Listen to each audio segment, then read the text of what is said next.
রাত হয়ে গেছে, শীতের রাত, আপনারা বসে রয়েছেন। আমি খুবই দুঃখিত, একটু দেরি হয়ে গেছে। আমার অনেকগুলা স্পট আমরা মানে প্রোগ্রাম করে তারপরে আপনাদের এখানে আসছি। হ্যাঁ, তো আমি দুঃখিত, দেরি হয়ে গেল। কষ্ট আমি আপনাদের দিব না। আপনাদের কষ্টের জন্য আমি রাজনীতি করি না। এতটুকু একটু কষ্ট, এই একটুখানি কষ্ট করবেন। এই আপনারা আমাদের দেখতে আসছেন, আমাদের কথা শুনতে আসছেন, এই কষ্ট, এরপরে আর কষ্ট ইনশাল্লাহ হবে না। নির্বাচনে ধানের শীষে ভোটটা দিলে সকল কষ্ট দূর হয়ে যাবে সামনে।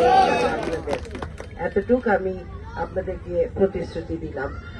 আর এই যে মা বোনরা বসে রয়েছেন, আমার ভাইরা বসে রয়েছেন, আপনাদের জন্য আমাদের দল এবং আমাদের ভারপ্রাপ্ত চেয়ারম্যান এমন এমন পরিকল্পনা করছেন।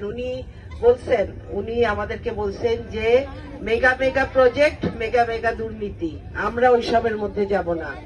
সাধারণ মানুষের দোরগোড়ায় আমাদের সেবা আমরা পৌঁছাই দিব। মহিলাদের জন্য ফ্যামিলি কার্ড, তার মাধ্যমে আপনারা সরকারের সুযোগ সুবিধা পাবেন। বিনামূল্যে চাল, ডাল, গম,